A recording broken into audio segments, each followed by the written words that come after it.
You're listening to Ka-Pow, the Ka-Pow, the pop culture podcast. Comics, television, movies, and more. If it impacts fan culture, we have something to say about it. And now, your hosts, Jordan, Cliff, and Seth. Well, that wasn't much of a wait. And get all that Riverdale nonsense. Right back at it. My name's Jordan Lowe. Cliff Barnes. I'm Seth. We're back. Welcome to the Ka-Pow podcast. 2 hours of your life you'll never get back. Speaking of wasting time, I had an idea for a new segment. Oh, yeah. I don't have a name for it. We'll work on that. All right, let's workshop that. But, because I got to thinking, Seth has said this multiple times about how nice it has been to get to know you guys better.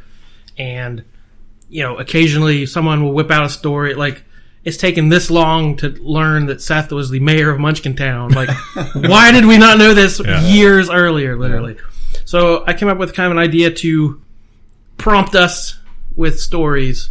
So I've got some questions, nothing bad, nothing like truth or dare or anything, but just some life questions that might spark if you have a good story or a good anecdote. If we don't, just cut this out. Yeah, and if you don't, pass to the next guy, so feel free to pick one. Are you trying to get me to take the middle? Oh, it doesn't matter. And we'll just all answer the same question, so no pressure if you don't have a good answer. Your favorite Halloween costume? Ooh. That I ever wore? Yeah, so if you, as a kid or an adult, you have a good Halloween... I actually thought... That's very topical. Good pull, Seth. Yeah. I actually thought of this just a few minutes ago. Okay. That's weird. Which is weird. I think... I don't know if it's my favorite, but it made me think of this and I liked it, and I won for best costume. I bet I was there. I bet you were. But you were talking about going to Toy Story Land or whatever. One time I came as a Green Army Man. I made a homemade Green Army Man. I believe costume. I've seen pictures of that. Yeah, and I think I did a pretty good job. You had the it's Army Man, Disney's Army Man from Toy Story trademark. Yeah, right. Yeah, I had the cardboard. I remember. That's what I remember. Cut out a piece of cardboard and glued it to the bottom of my boots, and had everything with. I was totally spray painted green. Yeah, and I just had a separation in the middle, but whenever I stopped to stand, I put the two platforms together. And right. The actual people at Disney do that too, don't they? In the parks, they have that. Yeah, that just happened when we were. Except they just pull like a cloth over their face. Not anymore. Oh, really? Originally, that was it. It was like a faceless thing. It was just a piece of cloth that. And I was like, "You guys are weak." I had my face painted green. Yeah. Yeah, they have. Upgraded now. It's full face paint. Some of them have like green glasses, more or less. But yeah, when we were just down at Walt Disney World, one of the things at Toy Story Land, the Green Army Brigade comes through, and they have a Pixar ball, and they pulled my son, who is almost 18, out of the crowd with all these like tiny little kids to do the show, and he's the big kid. And they're going through their little routine, and they do like little dances. Can I change my answer? They play Sarge Says and all that stuff. Yeah, is this Disney story time? Hey, you wanted stories. No, I'm changing my answer. I remember like couple years after that is the other time I went to the costume thing, and it was. I know what you're going to say. It was 1 week after the event happened in the news, and locally. You know how everybody dresses, Well, I was at a local party. Yeah. Everybody dresses up like whatever's in the news. I'm sure there's going to be... Like Michael Scott. Yeah, I'm sure there's going to be 50 drunk Kavanaughs. Yeah. But I went... Do you remember when the animals escaped from the Zanesville Reserve? Do I? They were on the highways and stuff. Yeah. Yeah. I got... and the guy got shot, didn't he? Or he shot himself. Yeah. He shot himself? Yeah, we're talking... This was just a few years back, but it made national news. Set it up, Cliff. Yeah. So he let the animals loose. He had I don't know. Was it the Wilds? It was like the Wilds. Okay. But he owned all these... his own backyard. He had all these exotic animals. Some of them legally he should not have had, but we're talking tigers and lions and like bears. All that. And I remember saying it was the army of the 12 monkeys. Yeah. Yeah, so he let all these wild animals loose in, a public, just in his neighborhood or whatever. And they got actually onto like the highway. We're running up and down all this crazy stuff, and they're trying to hunt them down and all this stuff. And the guy, so you actually the guy got shot. Or shot himself. I can't remember. I think he shot himself. And that was like one. Who would have shot him? The animals? Like monkeys had found his gun cabinet? I don't know if they were like, "Hey, you let these animals out. We're killing you." Anyway, I don't know. All I know is that happened at the beginning of the week, and I never commit to go do anything. And it was come Wednesday afternoon or something, I decided I was going to go. So in a couple of days, I made this costume. I won again that year. I've only went twice and I won both times. But I got an old man mask and I had a bullet wound in it. Wow. I went all out. Dark. It was. And he's not done. And I had, blood coming down his face. It's Halloween. It's supposed to be scary. And then I got a shirt made at the shirt factory. My aunt worked there, and I was like, I want a shirt that says Zanesville Animal Reserve on the back. And so she made that for me. I went to the pet store and bought the biggest bird cage I felt like I could carry around. And I bought, and I took it back a couple days later and just returned it. But I bought this big cage, and I went and bought a bunch of stuffed animals. I bought a tiger and a lion and all these stuffed animals, and I put red paint all over them because all the animals were shot. They had to shoot all these animals. Yeah. And so I put bullet holes in all the animals, Lord. and I had them all tied with fishing lines. You couldn't see it to the cage, but the cage is open, and they just drug behind it. Yeah. I just walked around with an open cage as this old man with his Zanesville shirt on. All these. Didn't you have a sign or something too that said it was just on my back. It just on my back, Zanesville Animal Reserve, and then I drug all these bloody stuffed animals behind the cage. It was great. Remember how I said it's nice getting to know you guys? I think that's a little much. You've never done that. Have you given me that little fortune cookie paper? No, it's unfortunate that one of our former member isn't here tonight to answer this question because, oh boy. Oh, he's been a lot of things. Oh yeah. I don't know. Well, I do know. I know what my answer would be. I drew this. Well, it's just one question. We're not going to do. Yeah. Immediately three things come to mind. When I was probably 5, I had the store-bought 1980s He-Man costume. Remember, it was the smock? A picture of He-Man on your chest. And I think it said He-Man. In case you didn't know. Yeah, cartoon accurate. Yes. And you had the plastic mask that just, had the piece of elastic that went behind your head. And it was one of, you remember how the eye hole, what I remember every year about this mask, the department store costume, was the eye holes would cut They were tiny, yeah, and sharp, very sharp, and aimed at your eyeballs. Yes, but as a kid, that one sticks out in my mind because many years later, at one of the Halloween parties Seth was just talking about, I decided the theme was 1980s that year, so I decided I was going to make my updated own He-Man costume. And I went and got a muscle shirt and cut up a gray t-shirt and hand sewed the cross on it and had the big furry, which I believe I've seen pictures of that. Probably so. Yeah. I had the blonde wig all brushed out. The whole thing. I made it myself. That was pretty fun, but actually the year I won the best costume was the year I made my own costume. And I came as Cousin Eddie from Christmas Vacation. Yeah, that's a good one. I had the I had the white robe, and still do. Yeah, of course. You don't just throw that stuff away. What was the theme that year? Because I was just remembering what the themes were for those other two costumes. I did when I was the Army Man. It was Disney. Yeah, it was Disney. And when I was the other guy, it was famous dead people.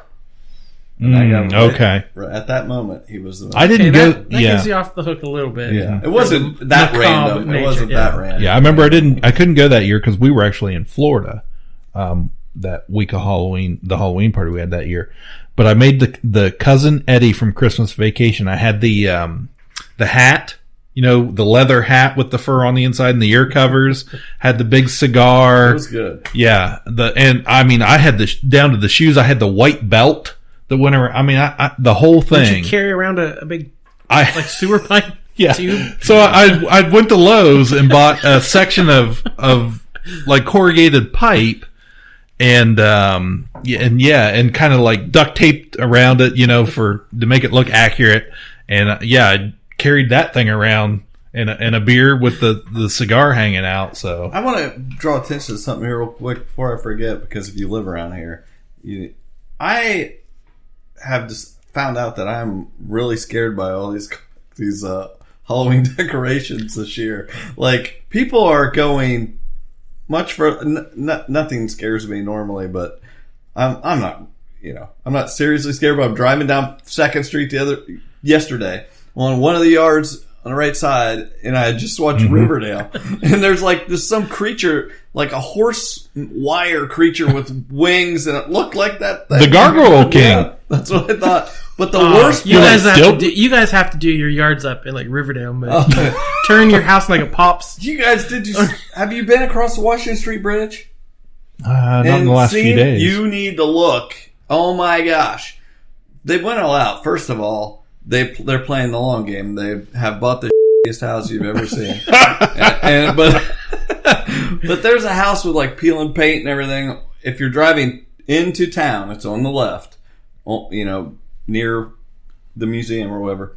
Oh, like when you're coming across the bridge. Okay. There is a house with it's got clowns and all this stuff, but there are like baby dolls in the yard, multiple dolls with like angry faces and stuff. It is freaky. Like, it scares. I look over and it just freaks me out. It seems like every street in town, like all the houses have a pumpkin. Or like a skeleton in the window, and then there's the house with the blow up stuff and cobwebs everywhere. There's a coffin in the yard. Oh, this is like crazy. They went all out for creepiness. There's nothing. I don't think there's anything blow up in there. It's nothing funny. It is like you're gonna die if you come off this bridge around. I've seen a few like animatronic figures they're selling in stores now for a high price that look a little too realistic. Like screaming kids. Halloween is second only to Christmas, right? And what people spend, consumer spending, on this stuff. So they know they're cashing. Their house is second only to Halloween. Thanks for listening. I had a couple favorites as a kid. Again, my mom would never do a store bought. I mean, I'm sure occasionally we did, but like, she would always want to go all out and make something original and do something cool. So I know one year I was baking and eggs.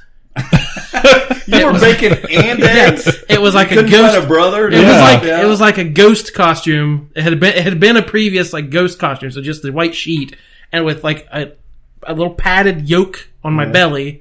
And like 2 slivers of bacon on either side of me. Right. So I was baking an egg. And then That's one of your favorites. This was later, late elementary school probably. I wanted to be a pack of baseball cards. Okay. Oh, like a wax pack? So I got, it was like some kind of skinny box taller than I was. And we cut armholes in it and a face hole. You have gum? And it turned it into an Upper Deck. No, Upper Deck didn't have gum. So we put like foil on it because Upper Deck was shiny. Yeah. And it was like new for 1992 or whatever year it was. And we made me a pack of baseball cards. But I think I'd like to see that. My favorite was Spider-Man. Oh, yeah. And it was a homemade costume. Had a red ski mask that had like magic marker, Sharpie, all the lines on it exactly right. Meticulous. I had taken a doily off one of the pieces of furniture and like attached it to my palm so I could I could spin out a web from my palm. I was so proud of that costume. Oh man. I loved it so much. And I knew I was all covered up. I was like, no one's going to know who I am. I'm going to be Spider-Man. Yeah. And I walked into the elementary school. We had our... Yeah. Back when schools could still do... Yeah, you did your little parade or whatever. And I said hi to one of my friends. I won't name him full name. Didn't want to get in trouble. But he said, that's Jordan. I know that's Jordan. That's his voice. Hey, everybody, that's Jordan. And like he followed me around and told everyone there who I was. Oh my and I was so God. sure I was going to be like, you should have webbed him my up. secret identity. Yeah. And why did my favorite costume a tragic story? Right, yeah. This is my favorite thing. Yeah. Here's how it ruined my life. I just realized it was a terrible experience. When I stopped down at the asylum there Wednesday, your mom was out there, and she had like a whole bunch of doilies. yeah. Every costume, she was selling costumes or something, and every one of them had a doily attached to the arm. I was like, I didn't get it, but yeah, she's a garage sale hunter, like Goodwill shopper, like she's a bargain fiend. There's a song, right? Is there? It sounded like you were reciting the lyrics. She's a garage sale hunter. But she's turned into doing like, when she retires, she wants to do like costuming stuff. So she's been finding weird coats and go-go boots and weird stuff to, cosplayers might want to use. Oh, so yeah. she's been People will eat that stockpiling stuff all up, this stuff. yeah. So yeah, she set up outside during our first Friday event and was selling Halloween costumes for the kids. can't wait to see what Coach Mayer is this year. Oh man, what He's just gonna be a giant doily. Anything he was? We did when he was a baby. We were like two boxers, and I pulled him around in a wagon. He couldn't even walk yet, and like he had little gloves on, and I had a black eye, and it was like the champion. We put it on the side. We put it on the side of the wagon. Good stuff. And like I had to. Again, I'm a loser. Well, that's what they start with. Yeah. They're like, how can we frame this around Jordan being a loser?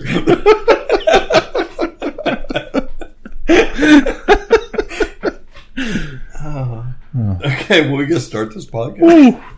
Lord, We had too much to talk about That was tonight. great. That was a good idea. Oh, we just need a name for that segment. Can't wait. And Yeah. a cool drop that will top every other drop. Oh, yeah. I can't wait Every for time. all that it'll be happens. 5 minutes Great. long. Something about getting to know us. Getting to know. That's the first time I think that's already used. Getting to know all about you. I'm just going to sample all that and just throw it. Whatever One you're thing- putting out there is what's going into it. One thing I know about Cliff is he loves animation.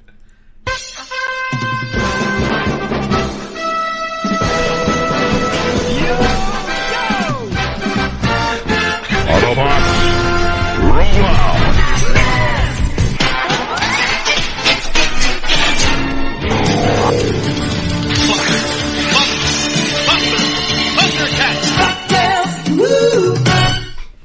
Well, speaking of DuckTales.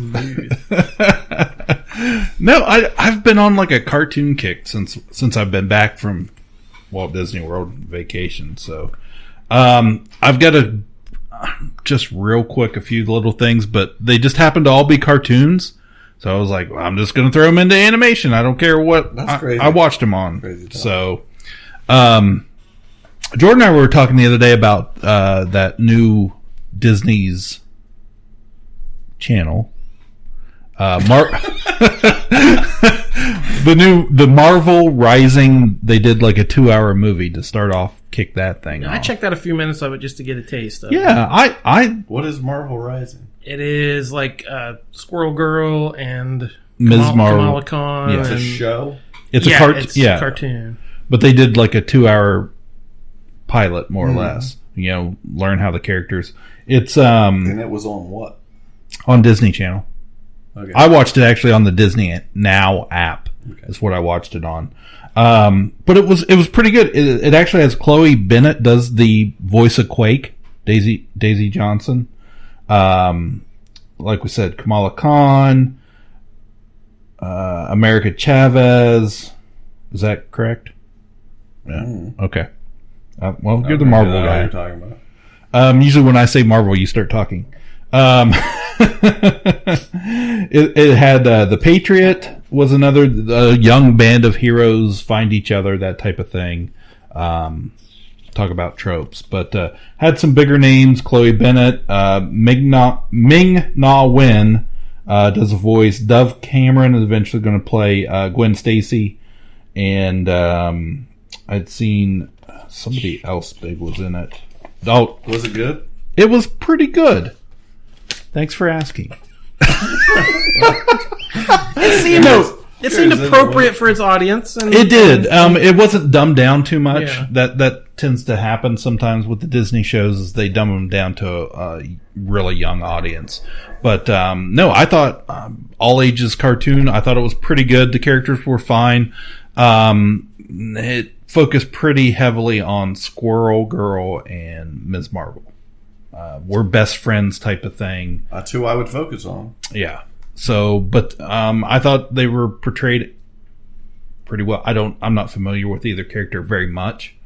And the big villain in it was it's basically an Inhuman story. Kind of, are you with us or with the regular humans, I guess. But Exile was the big, more or less seemed to be, he's going to be the ongoing villain. Which I didn't know that character at all, but he's an Inhuman himself. And then I watched Batman Bad Blood on Netflix. Really enjoyed that.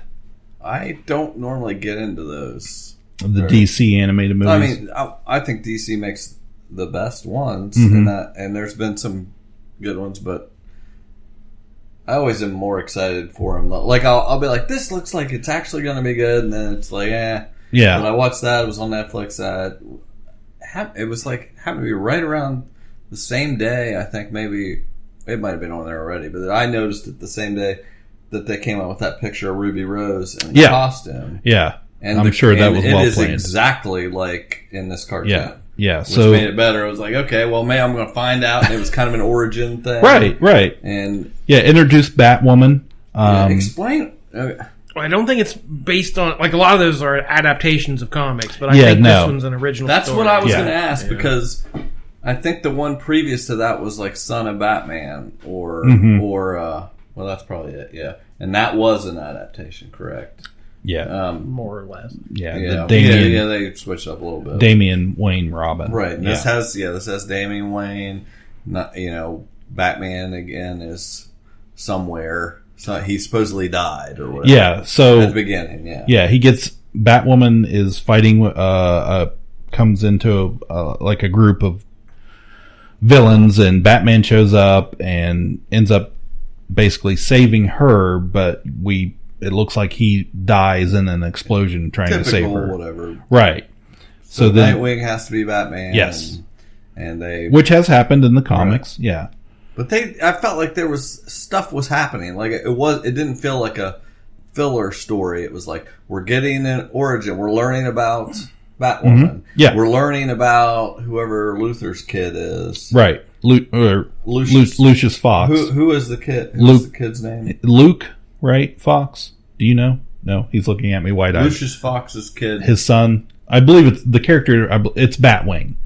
Okay. Oh, yeah. Okay. So we get that origin story. Mm-hmm. Right. So it was some stuff. And it's got some good Talia stuff in there. Yeah. We find out she's the big bad. Morena Baccarin did the voice of her. Yeah. So we find out Batman's not really dead while Dick's running around being Batman in his place in an old bat suit. And then Robin, who is off doing Damian things, comes back because he's not convinced that Batman could be killed that easily. And then we get, your influx of Batwoman. She's on the case, that type of thing. We get a kind of... She uses a gun. Yeah, a lot. She's like an Army veteran, I believe. Oh, yeah. So she has military training. So now explain to me. We don't want to spoil anything else about that. So, but as far as that character, what's the deal? There was a Batwoman before, a different one. Right? The original one, I think she had the same name, but from like the 1960s. Kate Kane. Yeah, the one with the purse. Yeah, carried the purse. Yeah. Yeah, but here in just recent years, this version of the character has come about. She's like you said, army or combat veteran of some sort. Yeah. And it's a very gay what year lesbian would you say character. This character came out? Early 2000s. Yeah. Mid 2000s. Yeah, there was a great when they did the New 52. There was a great run up bat. Yeah, Well, when was Countdown? When was that? That was her first appearance that I don't know. Like, does she have a series or anything? She was the main feature and detective for a while, and then she's had her own that have come and gone. Yeah. Okay. Yeah, just curious. I really liked the I've really liked the character in the last few years. I liked it. And like when she was a lesbian in the cartoon and stuff. I'm like, well, they're just. I liked the whole thing. It wasn't the best thing I ever saw, but as far as one of these animated movies goes, it was worth watching. Yeah, I enjoyed it. But it has a very striking look, like that art when it first came out, with very pale skin, bright red lips, bright red hair, and like the art was just gorgeous on those. It was, yeah. And then I'll just say there is another bat character, family character that shows up at the end. So I'm sure that'll be the next one. The She-Ra trailer, Netflix's new She-Ra remake. Did you watch the trailer for this? The controversial She-Ra remake. Yeah. So one of the things that happened after this trailer aired, they have reworked the story a bit. If you remember He-Man and She-Ra's Secret of the Sword, it was a movie that came out to theaters that introduced She-Ra. And it had all the Ewoks in it. Right. But that's her. She was He-Man's sister, who had been kidnapped by the evil Horde originally. That was the storyline, taken to another planet, and had grown up there as, a villain in waiting, basically. And then He-Man is sent with her power sword over. I don't know why I'm explaining the whole plot of the 1985 movie. But anyways, they have reworked the storyline a bit. She's still grown up under Hordak, and they're going to choose a captain of his guard or something. It was between her and, what's the cat lady's name? Katna or Katniss or something like that. Anyways. Katniss. Something like that. So they've reworked the story a little bit. The animation. So what is the controversy? I haven't been on top of it because I don't like. I read hating myself. Yeah, I mean, I didn't have a major problem with this. When the animation looks very kid friendly. It's very kid. She looks younger and not as muscular. And like when she transforms into She-Ra, like apparently she is much larger, like taller, and I don't know. But I had seen a story where the original voice of She-Ra had come out online and made some comments defending. Because fans didn't like it when it first premiered. There's a subset of fans that won't ever like anything, but they were very against this for whatever reason. This is a female-led series. It can't be the feminists have ruined my cartoons. Like it's still the same character. So I honestly don't know what they were mad about. I know the original voice of She-Ra had come out and basically defending this section of fans that, said, you're ruining my She-Ra. And she kind of stood up for them, which, that's not a horrible thing. There's no reason, there's a reason why we people our age hold nostalgia for these cartoons we grew up with. I don't have a major problem with redoing any of them. Whatever. It can be, put it in separate boxes. I don't care. But she came out and basically, just said that where some of these remakes, people have been waiting for somebody to come out and with some heft and say, you know what, it's okay to not like this and like the old one. And we're fine with that. Quit dogging the old stuff because we're, ultra progressive and stuff with our new version of it. And, I mean, it's just either way they reflect the times. As far as I'm concerned, I don't care. I can like them both. I can like one or the other, whatever. Can we get over that ruining my childhood thing? Yeah, really. It's like that ship already is ruined. That ship is it's ruined years ago. Get over it. I pulled the champ around in a wax. Halloween ruined all that. The other thing, we never talked about, or I never talked about or brought up the season finale of DuckTales, season 1. It's already been renewed, I believe, for season 3. Season 2 is coming. But, so I hadn't got around to watching it. So I watched it the other day, and it was really good. A lot of overarching storylines through the whole season kind of come to an end. Basically, the family is split up.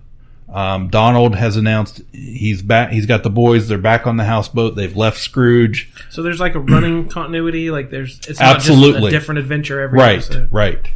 And different characters come in and out. A lot of established characters, Gizmo Duck and Gyro Gear Loose, that type of stuff.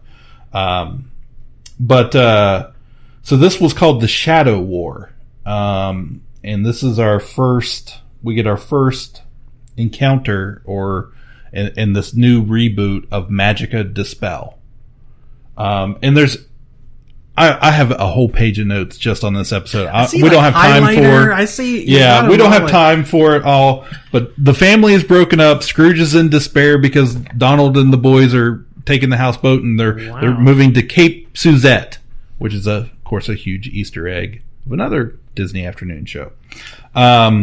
But this other young character, Lena, who has become Webby's best friend, turns out to be, I think, like the shadow of Magica Dispel, who Scrooge has trapped years ago in his number one dime. Mm-hmm. So we're getting some new details, a little, some plot twists, and we have to all get back. The best thing, though, was there was a cameo. Donald, I think it's Gyro, has invented sort of a voice box, and he sticks it down Donald's throat so we can understand him better. And that's ends up being the voice of Don Cheadle does Donald. It is freaking hilarious. And he's very, all these things they play it off with all this stuff Donald says that we can't ever understand. He's actually saying these big heroic things, and he has this real heroic voice. And it's just hilarious. Go watch it. If you haven't checked out DuckTales, I highly, highly recommend it. I really enjoyed the first season. And then we got our Star Wars premiere. Star Wars Resistance. I happened to be flipping past channels at 10:30 at night and saw the premiere episode for all those night owl kids out there. Yeah, all those. Yeah, its time slot is 10 p.m. on Disney Channel. I don't. How does that rate? How does that happen? That doesn't make sense. That's not even good. What could they possibly have that has more gravitas than that? That they well, can get an earlier after time? watching it, let me tell you a lot of stuff. But I mean, seriously, I watched it too, and I didn't like it. But as far as drawing people to watch it, I watched it. That means a lot of people watched it, and they could have. There's no kid that is going to stay up. Should be. Yeah, I didn't even take much notes on it. I couldn't even make it through the whole episode. I hope it gets better because Star Wars Rebels. Ruin your childhood? No, it did not ruin my childhood. But Star Wars Rebels kind of built, and you kind of, for kids that started watching that, I felt like the storyline kind of grew with the kids watching it as they got older. The storyline got more complex. So what age were you when you started watching it? Well, not me. I would love to know how you changed. So this is a fresh story. There's no building from the previous animation. This is after Jedi, and we're into the Resistance, and I didn't like the animation. It just looked. I mean, there's parts of it that look kind of cool, like the ship's going through space. Like, that's kind of neat. And then they start talking. Yeah, it just looked very two-dimensional, very cheap, like YouTube animation or something. So my understanding is apparently people had complained they didn't like how the animation on Clone Wars and Rebels, said it looked too blockish or kind of that 3D look that they had. Yeah. So they decided they went to this CG with like a skin that looked like, I don't know, rotoscoping to me almost at points. I didn't love the animation, but that's what I've heard the biggest complaint about is the animation. I didn't think it was that bad. I don't like that blocky stuff. That doesn't bother me a bit. I think that looks terrible. So this, I thought, looked better. Yeah. Than that. Well, apparently, but still, I didn't like this. This style was very popular right now in Japan. Was my understanding, and that's kind of why they went with it. They thought this was the big hot new thing, trying to get ahead of trends. They'll figure it out. I hope it gets better. I just it was. I won't know. Dumbed That's down the last time I watched it. I Yeah. was like, this. I didn't think it'd be for me, but I'd try it if it had anything interesting to it. But it was so, It just didn't do anything. Maybe somebody out there likes it. Enjoy it. Please enjoy it. The last thing I had for animation, also on Netflix, is season 2 of Big Mouth. No, I've never watched it. Okay, So it's Nick Kroll. Yeah, Nick Kroll. It is so weird. Seemed pretty like lowbrow comedy, but I keep hearing On the claim surface for it. Yeah. Like people, like critics and things, like wow, this is brilliant. So I've heard good things. I wasn't going to watch it at all. That's not usually my cup of tea. My wife started watching it, and I could hear her watching it back in the bedroom and laughing out loud with season 1. So I watched a bit of it, and I was like, it's odd because it's very crude, very vulgar on the surface, but beneath that, it's got a lot of truth to it. We're talking about kids entering into like puberty, and they have these hormone monsters that season 2 is now introduced. We have the hormone monsters, and they've introduced the shame wizard, who is this British kind of, I don't even know how to, he's very, very dry, but his whole goal, he's the shame wizard, and to get these kids to feel bad about themselves, bad about what's happening with their bodies, and all the silly things that they get into. It doesn't sound bad. I just haven't got. Yeah, There's so much on. It's an odd one for me to watch, but really enjoyed it. That's exactly why I can look at Star Wars and go, okay, I'll try one episode. I didn't like it. I have no time for any more episodes. Because there's stuff like that I know probably is good. I haven't had time for. And that one, it's got some pretty big names in it. I'm still trying to watch BoJack Horseman. Mm-hmm. Like, I keep hearing acclaim. That's the other one I feel like I should be watching. I've watched about half of the first season, and it's fine. I've kind of enjoyed it, but I have to make myself sit down and watch it, which isn't a good sign, but I hear you get into it more. It sets some things up. Well, how long did Rick and Morty take to win you over? Not once I started watching it. Not as long as that. I immediately loved. I watched 5 minutes one time and didn't like it, and didn't watch it for a year, and then I actually sat down and watched an from the beginning and loved it. But anyway, I want to get back to that sometime. Is that all of our animation? Yeah, I think so. All right, well. Save Martha! Puny God. I'm just a kid from Brooklyn. I'm Batman. Kneel before Zod! On the roof! Said it yourself, bitch. We're the Guardians of the Galaxy. So what's it gonna be, huh? Long sullen silence? Or mean comment? Go on. You got me in a box here.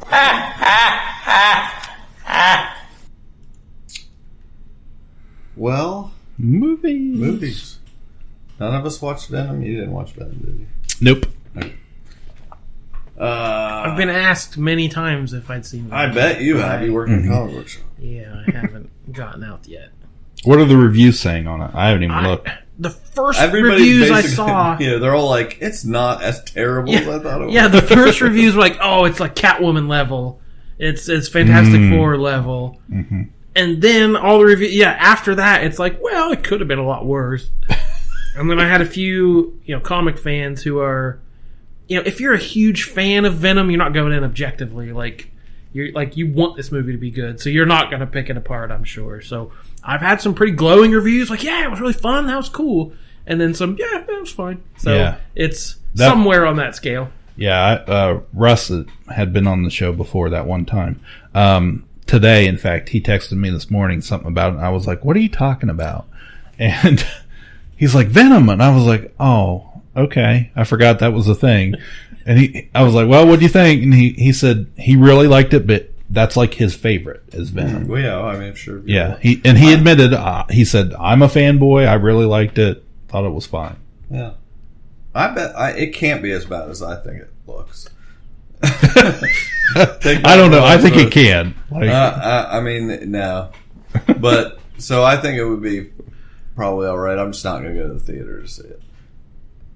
There's other things. It made a lot of money. Stacked with movies. did it? Yeah, like $80 million. Yeah, you're going to get opening more week, or Venom. like, yeah. I wonder how many times Bucky most, went and saw it. Cliff, it made the most in an opening weekend for an October release ever. What?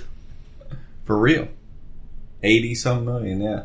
Never before has that happened. So, yeah, that was Venom. I think that says more about what else is playing than it does about October what has Venom some movies itself. coming out, and I watched what did I watch? Oh, I went and saw A Star Is Born. It's the other big movie, I guess, at the beginning of October. Probably came out same. They were both last weekend. Our friend the Schmo from Schmomo News on Facebook gave that her highest recommendation. I just thought that Is there a name for her highest recommendation? like Schmotastic? Okay, well, I mean, it had to be something like that. Yeah. I watched it. It will be, I guarantee it will get so much Oscar talk. See, that's what, And like, I don't know. I'm sure it's fine, but like the hyperbole I'm hearing of like Bradley Cooper has shown he's a new facet of his talent, and like people are going crazy for Bradley Cooper. I'm like, I'm sure he's fine, but it can't be as good as they're saying. Yeah, no. No, I'll just curb Good. that right now. You're right. I watched it. I liked it. I was hoping to like it more. I was hoping. I mean, I go in just hoping I get my socks knocked off. You know, what is it going to be? Have everything, you know, and be something special, because they were talking Oscar stuff before anybody even saw it. Yeah, Gaga will be nominated. Right. Yeah, Absolutely. that'll I be will the not have a story problem with this that. year, I honestly think that it was worthy of her getting a nomination. Toni Collette should win. Toni Collette probably will not get a nomination for Hereditary, and she should win for best performance ever. Like, I just think she was so Is that good. a category? Yes. Anyway, It will be. best pop performance. No, anyway, she A Star Is Born. It's Bradley Cooper does this weird voice, which it's actually has to do with the plot, but it's good. It's just, the problem is it's top heavy. The first half's better than the second half. It's the third remake, but the fourth time they've done this story. This is probably the best one. I think that they finally figured out the way to do it. It's the problem is the best moment in the movie is in the first half hour, first 45 minutes anyway, and it is an amazing moment, and you're just like so overwhelmed with how great. It's totally unrealistic what's happening, you know, in this moment, but it's so awesome because she is so awesome, and he sings better than you think he's going to do, and she acts better than you think she's going to do, and just this great moment that they chase the rest of the movie, and they can't get back there. Does she jump off a football stadium? What? Who does that? Venom? No, Lady Gaga. Remember in the Super Bowl halftime show when she jumped off? Is it better than that? Yeah. What was that Bradley Cooper movie a few years ago where it was him and Jennifer Lawrence and De Niro, where he has like some mental issues? That's Silver Linings Playbook. That's the one I was trying to think. he's- Is he better in that one than he was? I have trouble thinking of a great Bradley Cooper performance. I mean, the A-Team. I don't dislike him. The A-Team, yeah. Face, yeah. I like Bradley Cooper, but like I said, I don't know what a great performance he's ever given. He does a good job in this. He does do a good job. Doesn't he try to be Eddie Vedder or something, like his No. rock star? Like I don't that get seemed that. to be his voice. I don't get that. What I saw in the commercial or whatever, he sounded like He's doing a voice, but it's more to do with the Sam Elliott character in it and stuff.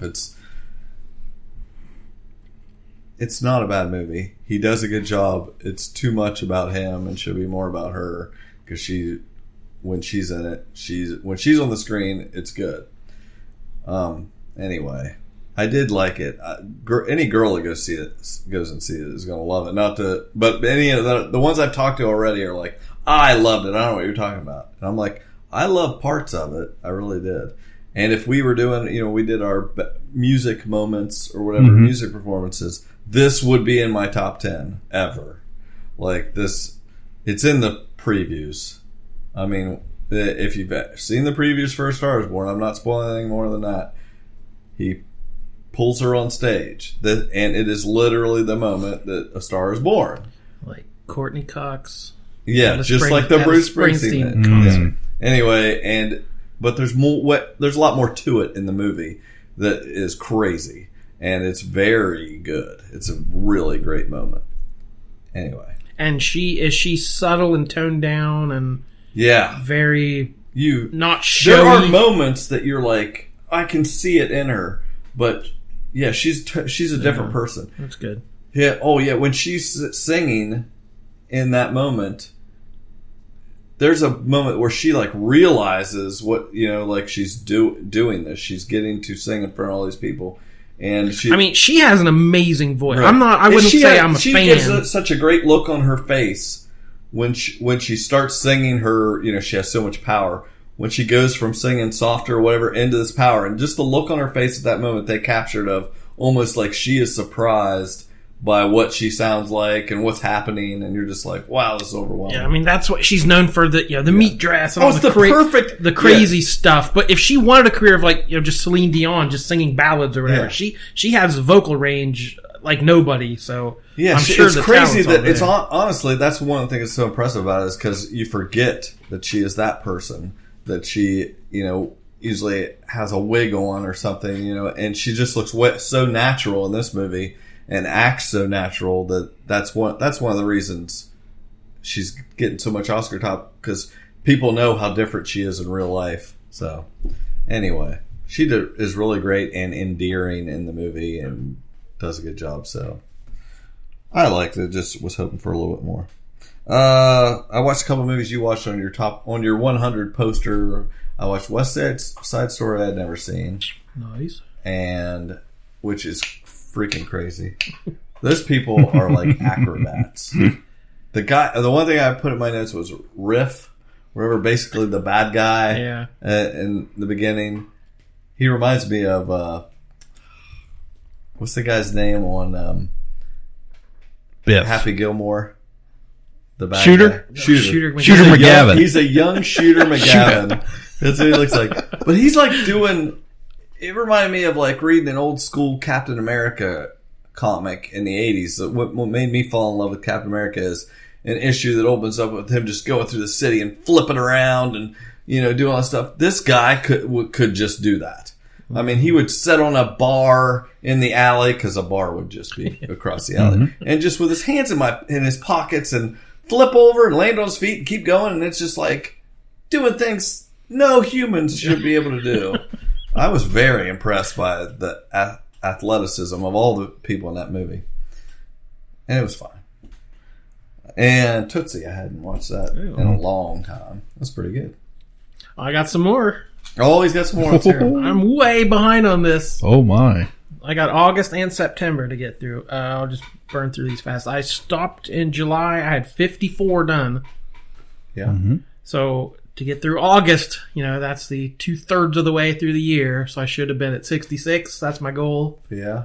So I made it to 63. I got 9 new movies out of the way in August. First one was Network, which I'd never seen. I still haven't seen it. All I ever hear is how it's so prophetic and it's so it figures out.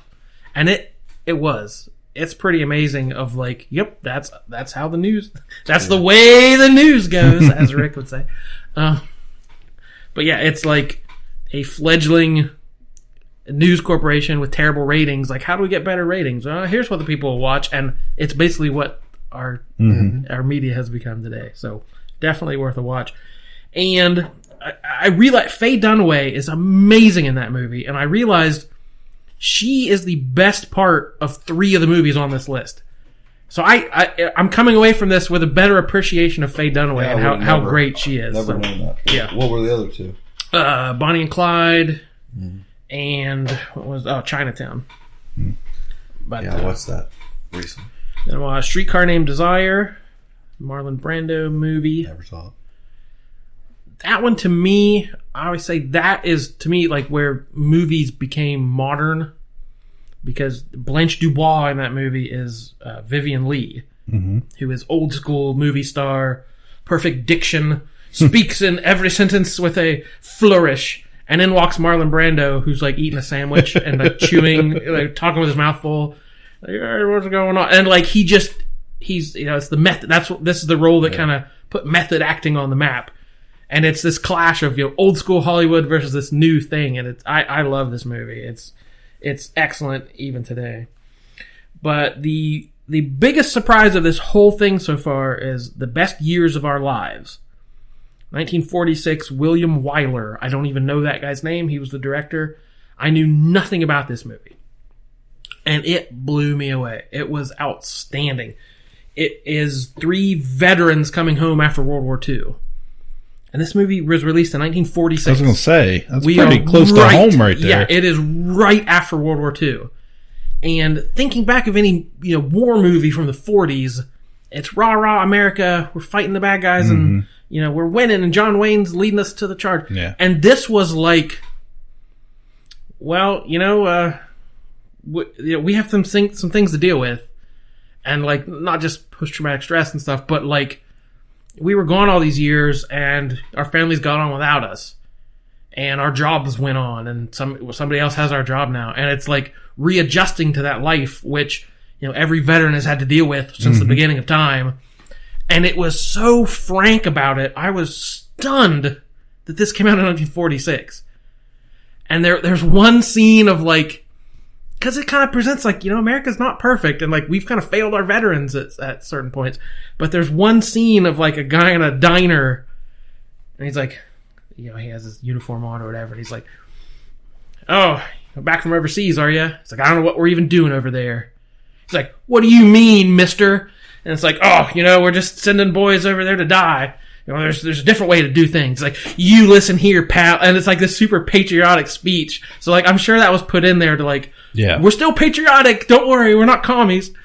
But yeah, this was just excellent. And it like, there's the scene where there's this graveyard of bomber planes, and that's where it opens up. It's like all these planes are being torn into scrap metal and stuff. And then that's where the movie ends, and you're like, that's what this, these guys have been used in war, and now they're just dumped and used for scrap. And it's like, it was shocking to me how modern this movie felt. And it's very over the top, and there's a lot of like, the guy has a nightmare. It's like, "Get out of there, Gunny! You're not gonna make it!" Like, there's some like, it's still from the 40s. But this was the biggest surprise of this whole list for me. Wow. So I definitely recommend that one.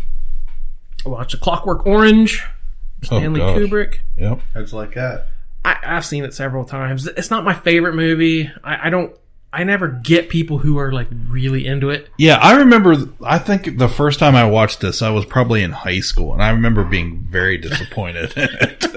Yeah, I've only watched it once all the way through. First time I ever watched it, we didn't finish it because my girlfriend did not want to watch the rest of it. Mm-hmm. We didn't make it very far in the movie at all. Not my favorite Kubrick. I mean, it's challenging and it makes you think about things. And it's crazy. It was groundbreaking. Should we punish evildoers or try to rehabilitate them and free will and all this stuff? But yeah, the people who have like posters of Malcolm McDowell, like, that guy's awesome. It's like, no, he's really not. So I don't quite get what other people get from this movie, but classic anyway. Goodfellas, which, that's one of those things you stop on anytime it's on cable and at least watch a little bit of. MASH, Robert Altman from 1970, has not aged well in the Me Too era. It's an awful lot of. Are the characters from the show in that? The only actor that's the same is Radar O'Reilly. It's the same actor, but the characters, Hawkeye and Hot Lips Elliot and Gould or something. Yeah. So it's the same characters, basically, Trapper John and all the same. Who plays Hot Lips? Who plays? Barbara. Something. Billingsley? No. Mrs. Cleaver? Sorry, you didn't know, so I was giving you a Barbara. It could be, yeah. I remember there's a nude scene in there too. Yeah, that's one of the main things I took away from that is like Hot Lips. Oh, she's such a buzzkill. All we're trying to do is sexually assault people. Right. Why is she so uptight about it? And it's right. It doesn't hold up. Yeah, I've never seen the movie. And I'm going to skip that part, but there's some racial insensitivity and some like the things that were humorous back then doesn't quite catch it today. And the oldest one left on the list was from 1926, The General, silent film. Go to the General. I think that was the basis of this commercial. Excellent movie, Buster Keaton. If you've seen any clips of Buster Keaton, it's probably from this movie where he's like on the front of a train, and just the stunts are crazy. You don't know how, jumping off train bridges and, falling off hills and just crazy, intricate stunts. You don't know how these people even survived, but he fights for the South in the Civil War though, so it's kind of weird. Like he's trying to destroy a northern supply line and like save the Rebs.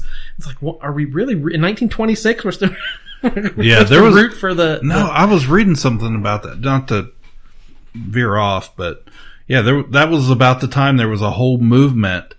The Daughters of the Confederacy and groups like that, when they started erecting these Civil War statues that people have been taking down here recently. Yeah. That's like when all that happened. They're in the South. They were putting it, they were lobbying, to get, certain verbiage into textbooks in the schools, to try and preserve our heritage and that whole thing. Why'd you say it like that? Oof, well, yeah. And Chinatown. I always like that one. Yeah, it's nice to know what Roger Rabbit's based on. Yeah, I had never seen it till probably 3 or 4 months ago. I watched it. It was pretty good. Mm-hmm. But then, I guess I think a lot of these movies just like, what are they comparing it to at the time? That they,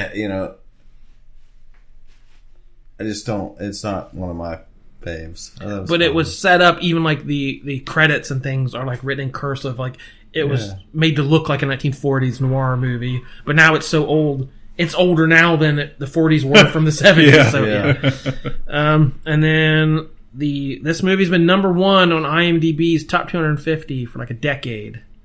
Oh, do you guys know what? Let me guess. The number 1 movie from IMDb rankers.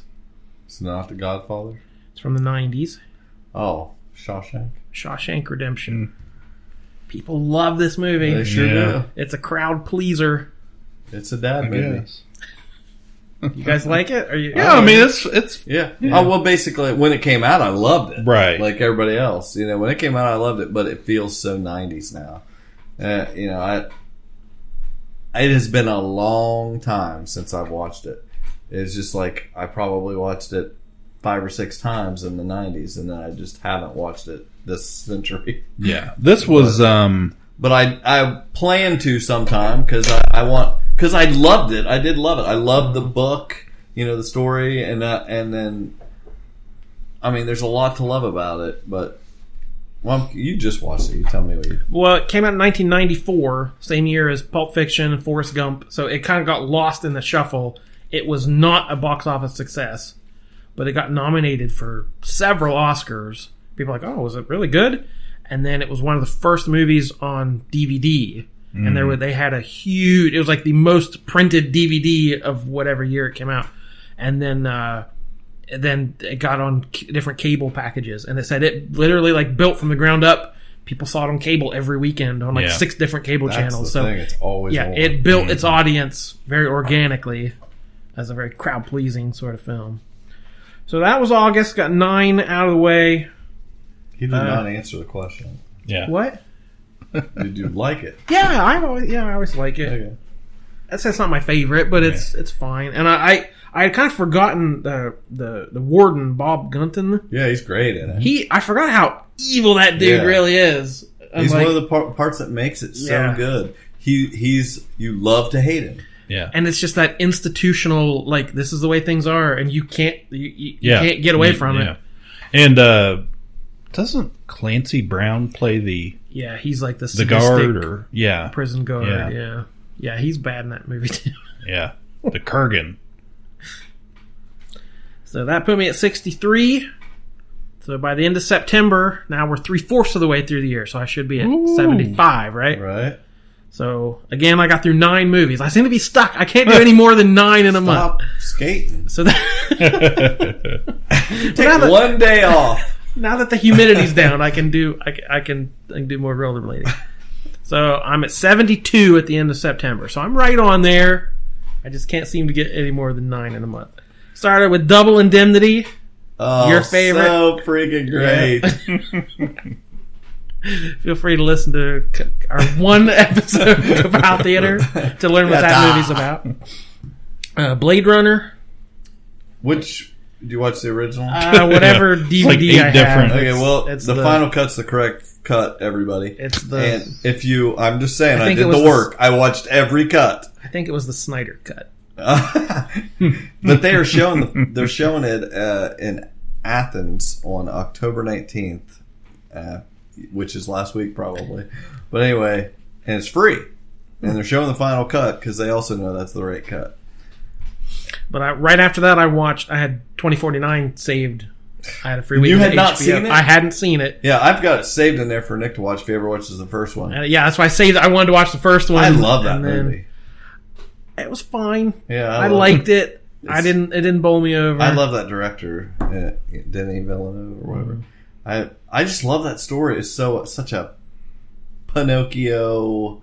I just thought it was such a good, and I thought Harrison Ford was good in that too. But I like, not to get too spoilery, but I like the idea pretty early on. Like, oh, so he's the guy, he's the kid. Right. And I liked it as like, oh, maybe like there's a twist to that of like he's not so special, or that was very well done. Yeah. I just what's his name, Jared Leto. Yeah. But it's not. It doesn't go on a long time. He just sort of he's over the top to me. American Graffiti. It's been so long since I saw George Lucas's pre-Star Wars. Mm-hmm. Harrison Ford. Pre-Happy Days. Pre-Happy Days kind of helped kick off that 50s nostalgia Talk trip about in the 70s. Jalopies. We're wall-to-wall jalopies. Yeah, I haven't seen that since I was a kid. It's fine. Jared loves the movie. I've never been a huge fan of it, but yeah, Ron Howard is excellent. If he were here, what would he say was good about it? I don't know. Richard Dreyfuss. I don't know. Richard Dreyfuss. I can't find anything good about it. But yeah, it's like that. Suzanne Summers. End of high school. What are we going to do with ourselves? End of innocence. It's a simpler time. It's a great coming of age story. It just never really always clicked with me. Got Opie. Wolfman Jack. But without that, we would not have had Happy Days. So I have to applaud Cindy it for Williams that. Yeah. What does click with me is Taxi Driver, Martin Scorsese from 1976. It's been 15 years since I've seen that. That's probably well up in my top 10. Wow, I'll have to watch that then.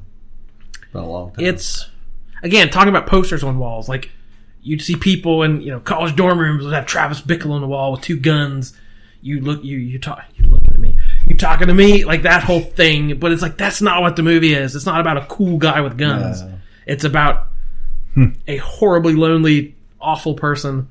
Which, watching it this time, I started thinking about internet culture and the alt-right and the incel movement and all this nonsense of like, if Travis Bickle was around today, that's what he'd be doing. He'd be posting in blogs. There are all kinds of freaking Travis Bickles now. Yes, and it would be like they have all this feeling, and they don't have a healthy way to aim it, and so he will assassinate a presidential candidate, or date a girl, or kill himself, or kill a pimp, like whatever. He just has to do something, and he doesn't know what's right or what's wrong. So yeah, it's just as a looking at it in that context, it was very interesting this time around. Of this, he calls himself God's lonely man. He's just a being with no outlet for his emotions. Then There Will Be Blood, Paul Thomas Anderson. I'll drink your milkshake. I love that movie. This is only the second time I'd seen it. I didn't love it the first time around. The movies like that, I swear to you, you cannot like the first time because you don't know what you're getting, and you're like, oh, it was just that. Well, then when you can watch it again later, knowing don't wait on something else. This is delicious the way it is. But it was 2007 it came out, so I hadn't seen it since it first came out on DVD. So it's been like 10 years. So it kind of felt like the first time again. And it was like, yeah, this is good. I like what's going on, but it just didn't really connect with me. I love it. Like Paul Dano's good in it. They have that weird thing about him having a twin. You know, his brother or whatever. Yeah, because he shows up at the beginning and it's a mess. He's a different character. It wasn't the plan. Like they just, that's a problem. It's like, why did you do it like that? Anyway, I like it. I just think Daniel Day-Lewis is so good in that. And then Casablanca. I've never seen Casablanca. No. It's good. It lives up to. Really? Yeah. It can't. I mean, I look at it and I just don't see how it could possibly live up to all of it. But again, in context, looking at 1942, Bogey's cool. He's the guy who won't stick his neck out for anybody. And this old love that he's held a grudge against for years comes back, walks into his gin joint. And it's that, like, does he help her? You know, have you seen it, Cliff? Yeah. A long time ago. Yeah. I remember watching that, and I think the Maltese Falcon. I plan to watch it someday. Yeah, some of these are so iconic, they can't help but disappoint you. But yeah, definitely an essential film per my poster. No, your poster said it. Then Good Will Hunting. Which, I like them apples. Yeah, that movie, I've kind of viewed it as like, Good Will Hunting. Like, I forgot how good it actually is. Because there's so, it's all Matt and Ben, those crazy kids, and like, or you see them in the Jay and Silent Bob sequel. They did like Good Will Hunting 2. Yeah. Like I remember like those kind of scenes, and I laugh about it. But rewatching it is like, wow, this is a pretty excellent movie. I'm not convinced it belongs on the poster, but Robin Williams. Robin. Yeah. I agree. I agree with all that. I think Robin Williams is good. I think the movie is really good. I don't think it belongs in a top 100. Midnight Cowboy from 1969. John Voight as Joe Buck. Yeah, I feel like I don't think I've ever seen the whole thing. And I thought that the other when I was watching Tootsie. I was like, I don't think I've ever watched all of Midnight Cowboy. Ratso Rizzo. Yeah, Ratso Rizzo. Good. Again, very much a product of its time. That late 60s drug culture. There's some... they go to a party and there's some weird, psychedelic imagery and all this stuff. So it's very cleverly directed. And again, that a view of people on the street. Ratso, he's a hustler. And we didn't get... 1969, there weren't a lot of movies chronicling the life of someone like that. And then my last one in September was Rushmore, the Wes Anderson movie. Definitely in my top 10. I can watch this movie. I could watch it every night of the week. I love this movie. Every night of the week. That is pretty serious. I quote this movie all the time. Yeah, it is. I'd say it's definitely like top 25 for me. Yeah, I love it. It's my favorite Wes Anderson. It's just so good. So good. Max Fisher, the young private school kid who just lives to start clubs. And again, I can see if you don't like Wes Anderson, I would never argue with you.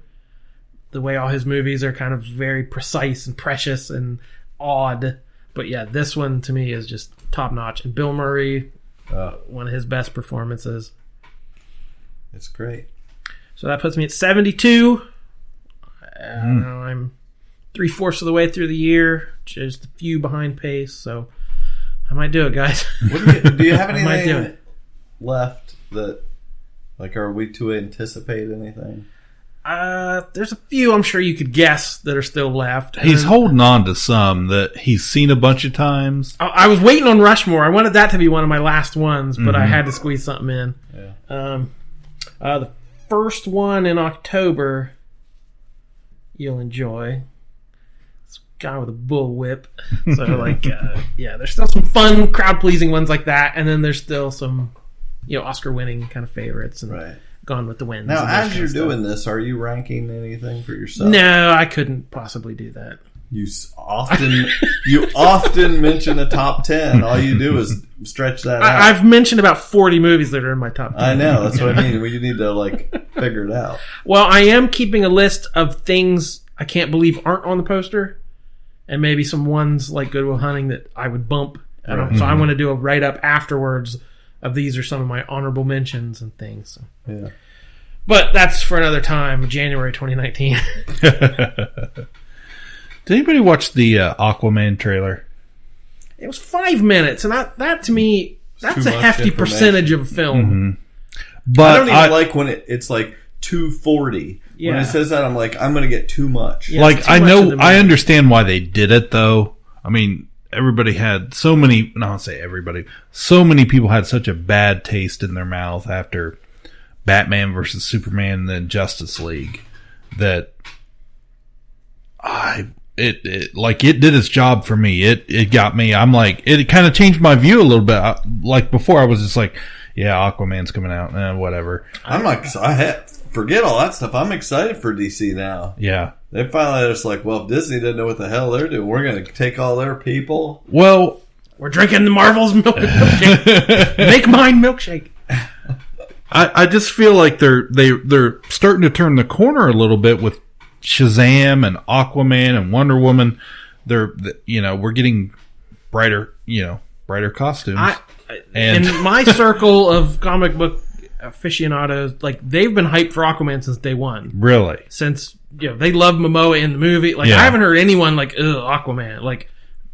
People I'm around are hyped for it. Aquaman. You don't count. Yeah. My whole thing was it's the look of it. That's what it is. It's the look of it. I want to, when we were talking about Ruby Rose being cast as Batwoman, when I see that first picture, I'm like, yeah, this is Batwoman. I want to see it. With the Titan stuff, there was a lot of criticism about, some of the outfits on that. And I'm like, oh, Titans, that show? Yeah. Whatever, did he get to Batman? It just premiered today. Don't make more work for Cliff to have to believe stuff. Well, I just wanted to know, he really wanted to.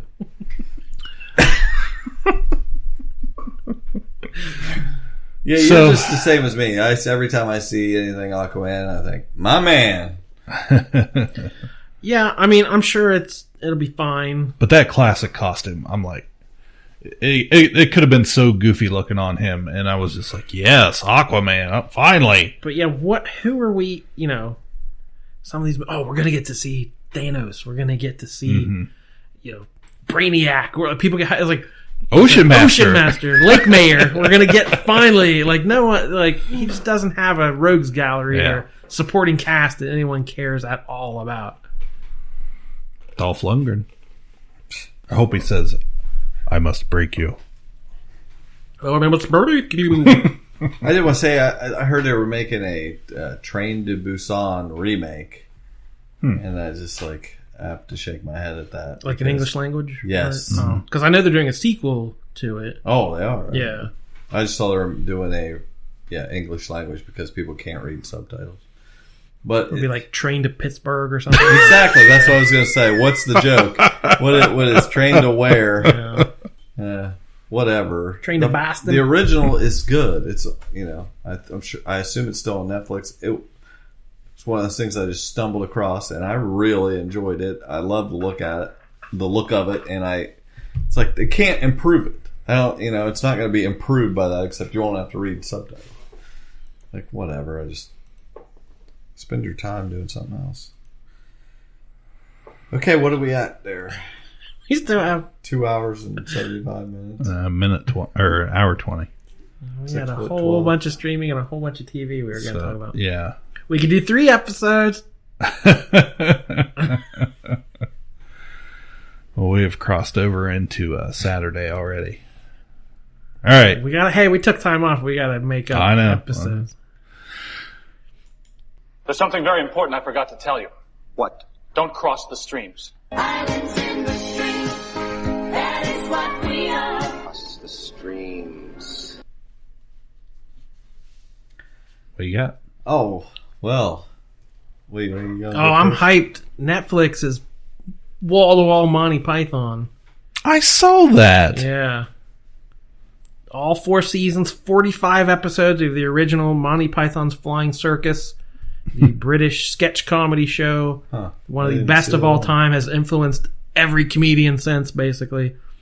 And they've put on, I only saw one of the movies, Life of Brian, but they've got several of the live shows, like Live at the Hollywood Bowl, one of their classics, and one of the more recent ones, One Down, 5 to Go, was one of their live stage shows.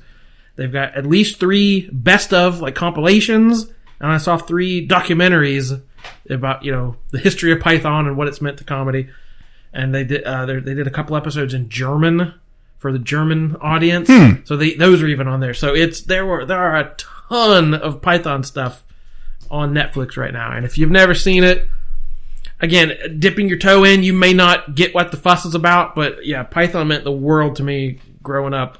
Like seeing it on my brother had taped a thing. He had a bunch of, VHS tapes or whatever, and had a compilation of like 6 or 8 episodes on a tape, and I wore that thing out. I loved it. Yeah, I love Search for the Holy Grail. Mm-hmm. Speaking of Eric Idle, while I was on vacation in Disney World, he's in the current version of Journey into Imagination, the Figment attraction, right? Say no more. And say no more. If you guys didn't catch it, you can go back on our Facebook page and find my little video I made that day of my favorite restroom. Oh yeah, I saw that. Because you guys tease me all the time. Smell of elderberry. In there. So I recorded a little something and made a quick video. I was excited to get to see it because I've only heard about this. Yeah. Was there a phone number on there? I wanted to didn't. You know what? I made a note to get, because while all this is happening in real time, Seth had made a little comment about wanting to know the phone number, the payphone back there, and I was going to go back on because we were already been there and done that. I was going to go back and look another day, and I completely forgot. I want to interview people near that bathroom. I just imagine Cliff like wanting to take pictures, and like there's somebody in there, yeah, and he's not wanting to take a picture. That's totally what happened. I'll just wash my hands for a while, and he's like loitering around the bathroom, being really creepy. Well, normally I'm not filming or anything, you guys. Normally, there's nobody back there, It but used to be my favorite bathroom, and now some weird guy hangs out. That's right. Get out of my bathroom. Is this this? Oh, this is streaming. Yeah. Well, that makes sense, though. I watched the Agents of S.H.I.E.L.D. Season 5 finale. Yeah. Just because. Yeah. Was it all the hype that the lows? Dove right in? Yeah. There was... Well, actually, your brother had suggested maybe grabbing another episode for... I watched the season recap first, which was plenty. And it was fine. It wasn't bad. It wasn't as bad as every other episode of Agents of S.H.I.E.L.D. I've ever seen. That's my rave review. High praise. I watched a few series. Gosh. Maniac. Yeah. A few weeks ago. Mm-hmm. Emma Stone and what's his name? Jonah Hill. It's good. I really like that show. Very good. It's kind of like Legion Light. Yeah, it looked very odd. I didn't think I would get into it. I liked it way better than Legion. I can't tell what the hell's going on. It's too much work for my brain. It may be beautiful, but it's like I don't know if I can invest so much into that and never know what the hell's going on. At least Maniac made sense, and it was very clever. It had it was emotional, great acting. She's great in it.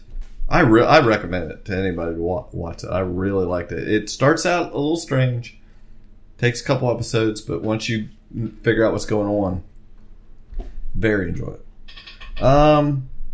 There's a show. I'm not a fan of this guy, so I almost didn't watch it, but I heard it was worth watching. It's on Prime, called Forever. It's Maya Rudolph and Fred Armisen, and I've never been a Fred Armisen fan. Like, he's weird. He's weird. He's strange. I don't dislike him. He had his funny moments on SNL. But right. There was usually, if he was in a scene, I wasn't too thrilled about it. She's great in it, Maya Rudolph, and they're a couple in it. They don't. I really can't tell you anything about it. It would lessen the experience of watching it to know anything about it. I will say that it just basically, whatever you think it is, it changes, throughout it. Yeah. And it's interesting and enjoyable to watch in that way as it changes. Like, oh, well, wait, what's this becoming now? They're just half-hour episodes. I think there was probably 8 or 10 episodes. 8, I think. And I watched it in a couple days. It's not the greatest thing ever. So I don't think most of those mine Amazon Prime series on. There's some good Prime stuff. But anyway, I think this is worth watching. I would compare it to a show, but it would give it away what it is. But I would say watch, if you had any interest, watch. Honestly, I was going to say watch 3 or 4 episodes. You'll get it, and you will. But like the 6th of 8 episodes is really good. Every episode ends really just emotionally. The music is fantastic. It's the same guy that I want to say he had something to do with a Ghost Story movie that I liked a couple of years ago, and it's just I really did enjoy it. The more I reflect on it. I just started watching today, dropped the first 2 episodes of the Romanoffs on Prime. Mm-hmm. It's really good. Is it? It's about, they're doing an episode every Friday, but they gave you 2 episodes a day. It's going to be an 8-episode anthology series about people that have the last name Romanoff.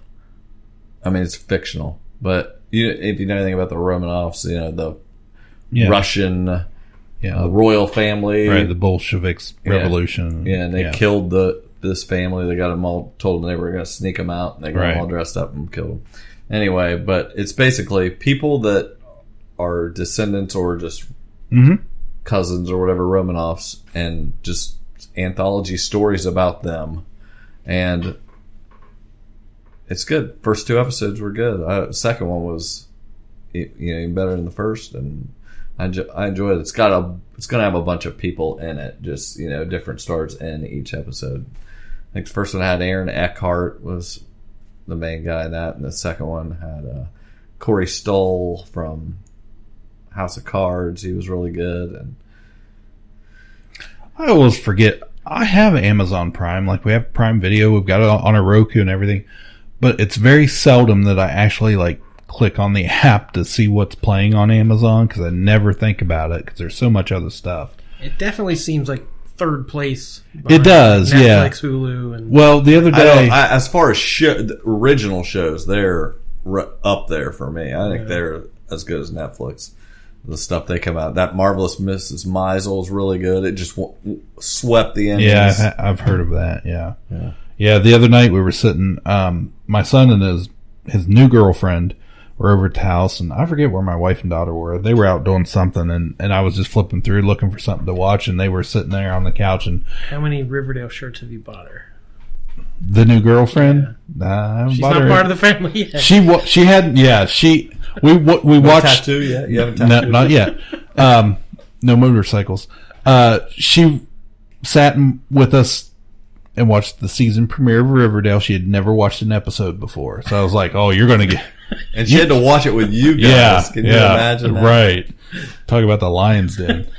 But the other day, we were looking for something, and I just happened to click on Amazon Prime. I was looking for something new and ran across Mr. Bean on Amazon, and I had not watched that in what felt like 20 years. The kids had no idea what it was, so I was like, just clicked on a random episode. I used to watch it with my dad on HBO. Rowan Atkinson's And they thought they were like, "What is this?" And after an episode, they were like, "Okay, it's pretty funny." So Wow, begrudging compliments yeah, from a teenager. Right. That's pretty good. That's pretty good. That's raised. So, especially something that is that aged. I watched a documentary on Hulu called Minding the Gap, which is about skateboarding, but it's not really about skateboarding. It's just about this guy filmed him and his friends skateboarding when they were younger, and he just kind of ended up, as he took footage and what he was interviewing them about their lives, he ended up following them growing up, did a whole documentary, and it was really good. It wasn't just skateboarding is a way of life. It's not that. It's about something else, and it was really good, but I don't want to spoil it. And the other thing I have to give a little cred to, you guys will never watch it. You never watched the first season, but you should have, was American Vandal. Oh, season 2? Yeah, season 1 was Who Drew the Dicks. And this is, who is the turd burglar? I've never seen those true crime sort of podcasts or documentaries. So I get what they're doing, but I wouldn't have the appreciation that some of them had. I understand that, but how have you not seen any of them? I'm not a true crime person. Man, you never watched Making a Murderer? No. I'm not either. I don't watch like Dateline or any of those, Yeah. Well, Making a Murderer season 2 is about to come out. Sorry. I didn't know it would do that. Is that the Mr. Bean theme song? Yeah. Anyway, the season 2 of American Vandal was very good. It was getting good reviews. It was good. Yeah. It's good. They know exactly what they're doing. It's incredible what they pull off, and it is a good mystery. It's all made up, just like first season, and it's a the mockumentary, basically of a true crime thing, but it's an actually good story. You're trying to figure out who did this and who, over the most tedious and meticulous, dumb things that are happening, like who. I tried season 1. I just couldn't get into it. Yeah, the guy in season the only reason I like the first season better is because the main guy in it is a star. That guy is just a genius of playing an idiot. So it's a whole new cast, I assume. It's a whole... Except for the 2 kids that ended up investigating the first season. Okay. The whole story is they get invited to a new school for a new mystery. Okay. So they go there and yarn wall. And it's good. It's really good. I mean, yeah, the world is ripe for that kind of parody. You don't need to have seen that stuff, honestly, to get the enjoyment out of it. In fact, I would be curious to hear what it looked like to not have. I mean, I think the tropes. I know the tropes. Yeah, you're Mr. Tropey McTropesterson. So I would say, if you ever had some extra streaming time. Well, I did this week, and I watched the Flight of the Conchords new concert live in London on HBO Go. It's been about a decade since Flight of the Conchords were on there. Only did 2 seasons of the show. One of my favorites. So in my top 10, my crowded top 10. That's lost all. I love Flight of the Conchords. It's one of my those just very subtly hilarious shows, and they did a whole bunch of new songs that they've done, have written since the show ended. So there was a lot of new content and just a really funny performance. So if you have any, Jermaine Clement and Brett McKenzie. I watched a video of one of their songs recently. Looked recent. It was like father and son or something like that. Yeah. It's pretty funny. Is that all the streaming? All my streaming. Let's hit some TV and get out of here. Oh, Dolores. What the hell is a sticky maple? Run, Barry, run! That's what I do. I drink and I know things. Go get him, Supergirl. Well, what does this guy look like, anyways? Oh, he's a little guy, kind of funny looking. Uh-huh. In what way? Oh, just in a general kind of way. Exterminate! Little pig, let me in. These violent delights have violent ends. That's what she said. Groovy. I love it. HBO. The old HBO music. So good. Speaking of HBO, I watched a show. They always have their Sunday night show or whatever, and every once in a while one comes on there and it doesn't stick. People don't fall in love with it. And the one from this past year that you didn't hear much talk about was Succession. Was the one. It was like 10 episodes, I'm sure, first season, and it was about a family owns this company, whatever. Anyway, the dad's turning it over to the kids, and I didn't watch any of it until it was over, and then binged it. I don't remember even hearing about it. Brian Cox, I think, is the dad. Old guy. Does a good job. It's good, really good. It was really good. I was surprised how good it was because I never heard anybody talking about it. We've been watching there, Jordan. I watched a whole bunch of pilots. It is fall TV season. We got a whole bunch of new shows, so I'll run down a few of those real quick. I'm looking at them here. I realized I watched 4 new CBS shows. Wow. Which I haven't watched 4 shows on CBS in the last 10 years, but... NCIS is what, and what? Magnum P.I, for one thing. That was big in the Lowe household. Magnum P.I. was a staple. love the original, but that makes me cringe to see it. Is it ruining your childhood? But yeah, I have warm, fuzzy feelings for Magnum P.I. The detective show set in Hawaii. Tom Selleck, big mustache, Detroit Tigers hat. So we're remaking it. Of course, now he's a ex-Navy SEAL, of course, which Thomas Magnum was in the Navy, but this guy's you can't just best. have He's the best. Yeah. So he and his buddies Rick and TC were prisoners of war in Afghanistan, and they've been. What was the name of TC's company? Or Island Hoppers. Yes, that's right. And the striped. Oh yeah, the brown helicopter. Stripe. You would love the colors, Cliff. I remember Magnum P.I. But yeah, they're Higgins Higgins is now a lady. Yeah, Ooh, a lady. Does not like a lady Higgins. Lady Higgins is Robin Masters' estate in Hawaii. Thomas is living in like the guest house, and it's the same exact plot. All right, of course, but it's all modernized. But they get back from Afghanistan, and they've all got big beards and long hair, and it shows him shaving, and he shaves everything down except the mustache. Right, yeah. And he looks, and he's like, nah, and shaves the mustache. So there's like cute little throwbacks. Yeah. And the first episode was not good. Really short shorts? No, not yet. Shoes. I was hoping. But yeah, he did have a Tigers cap on for a while. Yeah.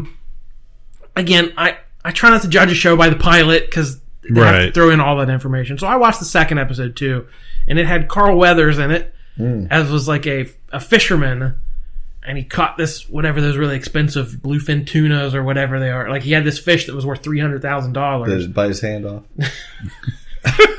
Baby, you got a stew going. But so somebody stole his fish, and he's asked Magnum, as a fellow veteran, could you help me get my fish back? And it seems so small scale, but it's like the guy's going to lose his boat. He has to pay his bills with this fish, and it's like that's kind of a cool story. And everyone's making fun of him. Oh, you're a fish detective, and but he's this is an important thing. And then 15 minutes into the show, they find the fish. And it had been used to smuggle a zip drive from these terrorists who had plans to blow up a Navy base.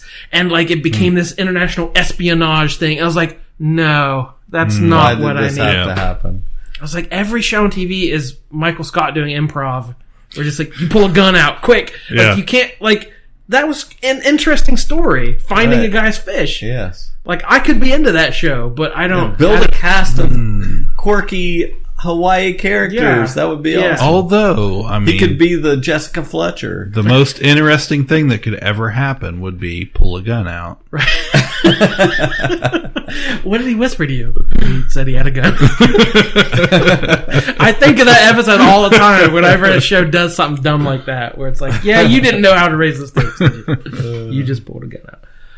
Then I watched Murphy Brown, the reboot of the classic sitcom, Candice Bergen. And it happened to I forgot the running gag where she always had a new secretary every episode. Yeah. There was like a run. She was always firing her secretary. It wasn't Kramer one. Yeah, he got a. Yeah, that was a Seinfeld thing. Yeah. So this episode was Hillary Clinton as a secret guest star. She applied to be the secretary, and it was all these. Do you have any experience being a secretary? Well, I ran a large organization. And it's like, now we use a lot of emails. Are you good with email? It's like, well, and it was very like, okay, very clever. And I happened to flip past Fox News later in the week, and it was like the last 2 minutes of somebody's show, and it was all, why does everything have to be political? Because Murphy Brown, she went back on the air because of Trump, and she had to voice her opinions on Trump and anti-Trump and blah, blah, blah. Yeah. So Fox News was, why can't we just laugh at a show? Why does everything have to be politics? Why does it have to be us versus them and side versus side? And I thought, well, good point, Fox News. Why do shows have to have that? And literally, at the end of that show, I flipped over to Fox, and the premiere of Last Man Standing was on, Tim Allen show. And within the first 5 minutes, it was snowflakes and liberals and all that. And I was like, wait a minute. These are like two sides of the same coin. So our politics are in our comedy. We can't escape it. Yeah, can't get away from it. Whatever. Murphy Brown was not good. I remember. I was waiting for the verdict because I was going to watch it, and then somebody said it wasn't good, so I was curious what you. I remember watching the original, and I don't know, enjoying it for what it was, but it was very ham-handed politics. Again, it was just a pilot, but it didn't stick me enough to stay around. Staying on CBS to watch The Neighborhood, the Cedric the Entertainer, and mainly I watched it for Max Greenfield because I'm such a fan of New Girl. Yeah. He was Schmidt. That would be the only thing. He was Schmidt in New Girl. Cedric the Entertainer fan. So it's about a white couple who move into a predominantly black neighborhood and the wacky hijinks that we don't understand each other's culture. Yeah. But I did not get his wife in the show is Beth Bayers from Two Broke Girls, which was a long-running CBS show. Mm-hmm. She was in no commercial. I saw 50 commercials for the show and didn't know she was in it. So like, why is CBS advertising? Seeing her in a commercial for it, but I definitely wasn't. But they're like Max Greenfield. It's like he's not a bigger star than she is. Two Broke Girls is on syndication every night. Yeah. So I didn't get the marketing of why she's not the draw. Because that show isn't good either. Well, I never have liked Two Broke Girls. CBS just they're not marketing to us. No. But I stayed tuned. Right after that was Happy Together. Which I did not know was executive produced by Harry Styles, which is why I tuned in. But no, it starred Damon Wayans Jr., who was coach on New Girl. Yeah. So we had back-to-back New Girl reunions. So he's Coach Neighbor. Yeah. Coach Neighbor. But this was Damon Wayans and this actress Amber Stevens-West, which I didn't see her in any commercials either, but I guess CBS doesn't think women are funny. She was on a show called The Carmichael Show that Gerard Carmichael was on NBC for a while. I thought she was kind of the I watched a few of those, and she was definitely the standout. But so I was happy to see her in this too. And it wasn't bad. It's about, which was the plot of a Dick Van Dyke episode from 1962. But it's like a young pop star breaks up with his girlfriend, and the paparazzi are everywhere, and he can't get away. Damon Wayans is his accountant living in the suburbs, a very mundane life. They're very boring, take out the trash, honey, very, suburban existence. And he moves in with them to escape the limelight. And it's like, hey, this isn't bad. What's that, a Pop-Tart? Wow. And it's like this culture clash thing. But a very silly, which I'm sure, as Harry Styles once said, that'd be a good idea for a show. It's like, make that man a producer. Like, let's make this happen. But of all the CBS shows I watched, that was probably the one I wouldn't mind watching again. It wasn't great, but I like Damon Wayans. So, did I see Damon Wayans Sr.? He quit Lethal Weapon after they fired his co-star. Yeah. Now he's quit. I don't know what's going on. Said he has diabetes, and I was like, that show was doomed from Jump Street. For several seasons though. It's weird. We had The Cool Kids on Fox. Created by Charlie Day from It's Always Sunny in Philadelphia. This was set in the retirement home. So it had Vicki Lawrence. Again, Low Family was high on Mama's Family. Yeah, me too. Loved the Mama's Family. I love Mama's Family. I did not like Mama's Family. I hated Mama's Family. So, I love the Carol Burnett show, but I did not like Mama's Family. Oh yes, we were were big on both Crazy. those. So Vicki Lawrence, David Allen Greer, Yep. Martin Mull, and Leslie Jordan, who is the very short, southern, effeminate gay fellow from every show ever, yeah. Will and Grace. So yeah, they're 4 people in a retirement home. Like, old people are just like us. You know, they go out to the club or whatever. And it fine. It's a Friday night Fox sitcom. I don't think I'll stick with it, but not bad. Kidding on Showtime. You saw that? The Jim Carrey. You have Showtime. I get Showtime, sucker. I wanted to watch that. It's Jim Carrey's show. Michelle Gondry is an executive producer and directed about half the episodes I've seen so far. They're about maybe 5 episodes in. Just a half-hour comedy. But it's really sad, but really quirky and weird.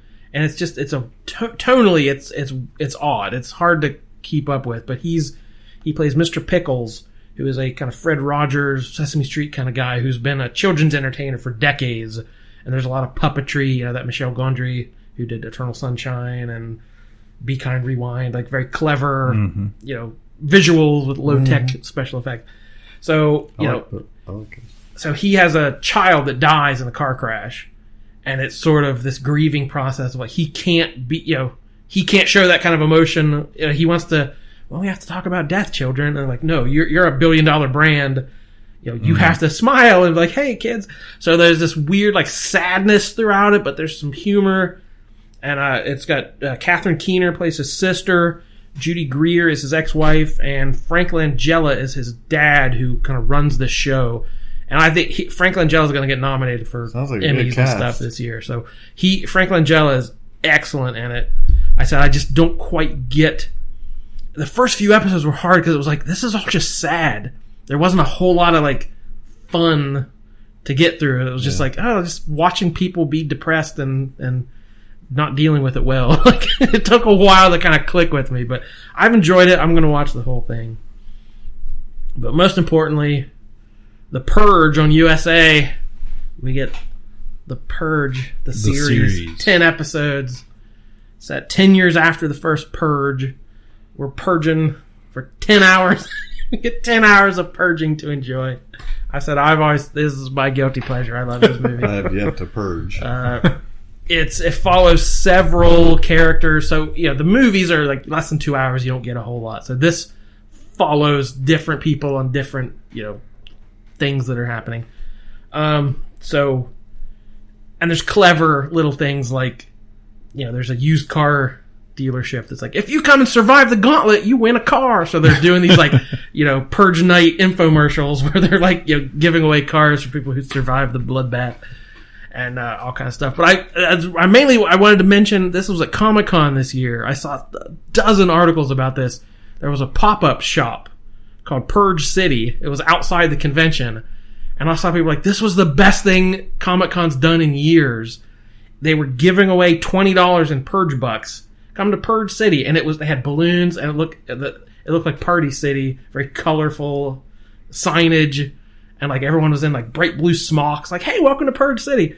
And you could go in and buy stuff that was like Purge related. They had like greeting cards, like, hope you survived the Purge, like, happy Purge Day. And the stuff, the New Founding Fathers, which is like the political party in the Purge universe that started this whole Purge. And I love saying the word Purge, and I'm not going to stop. So like they were all kind of like, you could buy things about the 28th Amendment, which was the law that put the Purge into effect, so we all could purge. And so there's all this like political things, like vote for the New Founding Fathers, like yard signs and T-shirts and hats and stuff. And then they had bottled water and gas cans and flashlights and, you know, survive the Purge night. And then there, of course, masks and duct tape and tarps and rope and like all the things. If you want to go purge, like cleaning supplies, like bleach and you know, like purge away, get all the stains out of your floor. So it was like a so on theme. Like they built a whole store that was on theme to this universe, and like people were. This was my favorite thing I did at Comic-Con. So I thought that was very well done. I like the thought they have put into this. And I've liked the show. It's fine. It's got some fun moments. I like the universe building that it's done, kind of expanding out, and we get different places on the socioeconomic ladder, and we follow some very high up CEOs and how they survive the night, and then some people on the lower levels of society. So good Halloween fun. It's a lot. What is the matter with you? I'm purging, baby. Well, I think the only other couple shows I wanted to mention was one, Better Call Saul season 4 is the best season so far as far as I'm concerned. Outstanding. So good. So good. Everybody, I like to hear people throwing around better than Breaking Bad. Let's settle down. But I feel so lucky to have this spinoff from that show. And you remember when they announced this, how ridiculous it sounded? Yeah. Consider, like, I can't hardly see that character the same way ever again. That's why I was curious. I want to rewatch Breaking Bad when this is all over. With a different perspective. Yeah. It's so good, people. Like, it is.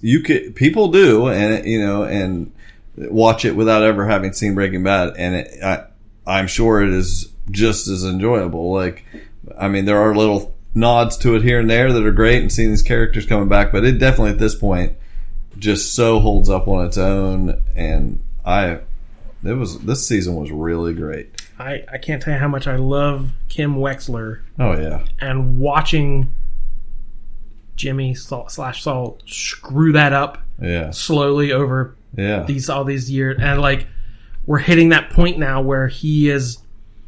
You're seeing it in her face. She's realizing this is probably not going to work, and it's heartbranch.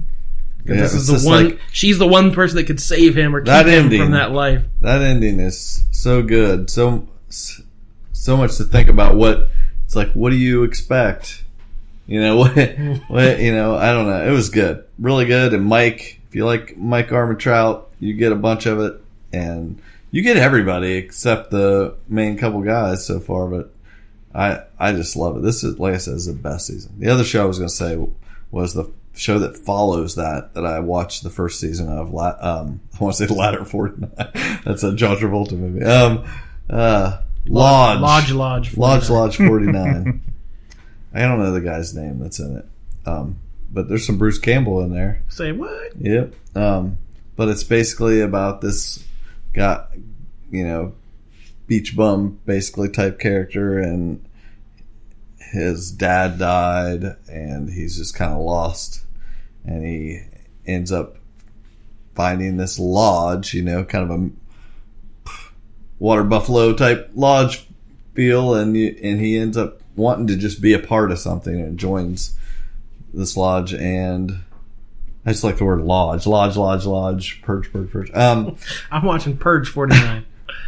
Anyway, it's pretty good. I enjoyed the first season. Just them figuring out mysteries about this lodge and coming to terms with life. Him and his sister.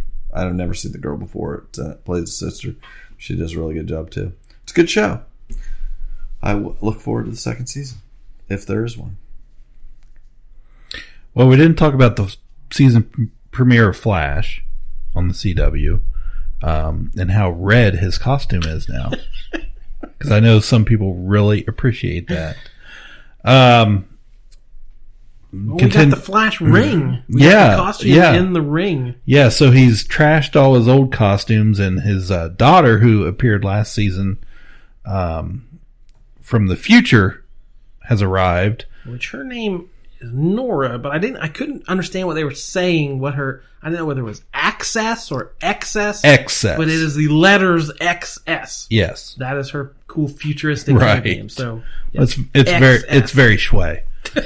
And that was pretty. I thought it was a good episode, good start. I like the cast. I like the actress that plays Nora. I thought she was pretty believable as a combination of those two, Barry and Iris, and was like chipper and young, but not annoying. Right. Like I bought that she was kind of sad and trying to cover it up. So yeah, she was good. And then we're a couple episodes into the Goldbergs. We were going to mention. Adam is now. Don't sleep on Chris Klein on the Flash. I saw his name in the credits. American Pie is Chris Klein. And I was like, was he even in that episode? He is playing the villain this year who showed up the big bad with for the mask on. Okay. Who is apparently Cicada. Yeah, I don't know who that is. Which is a Flash villain of some sort.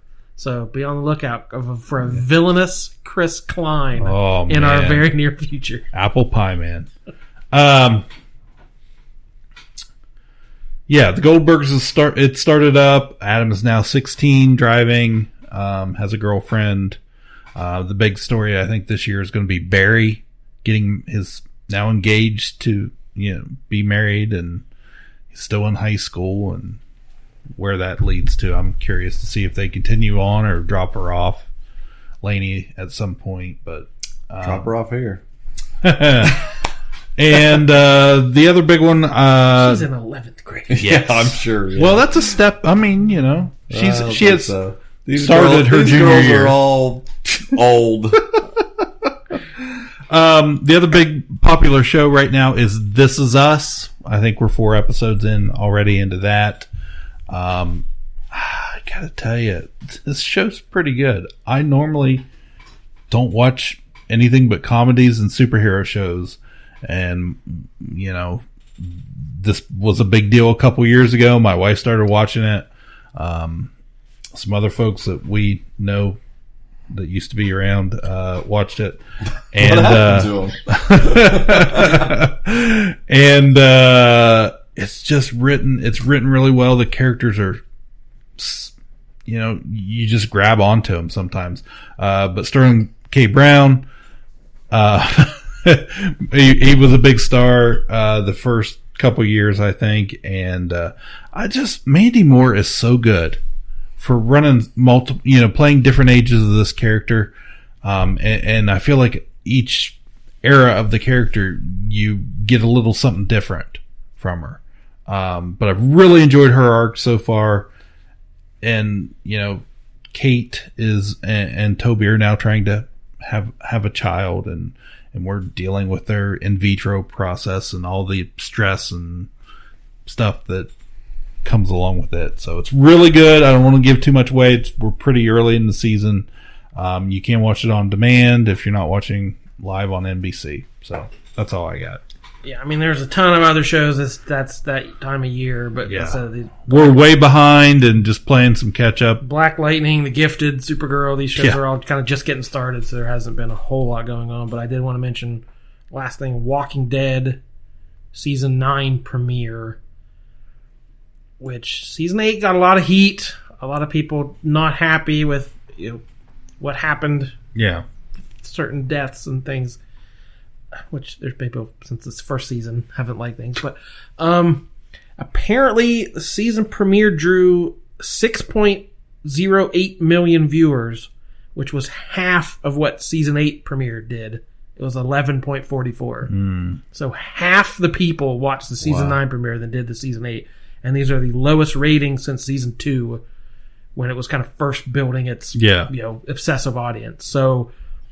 The people who say, I'm done, I'm never watching that, apparently weren't lying. Yeah. Because people just kind of checked out. So yeah, I checked out, I told you, the trash people. Yeah. That's where they totally lost me. And I've read the books and really loved it. I loved the show.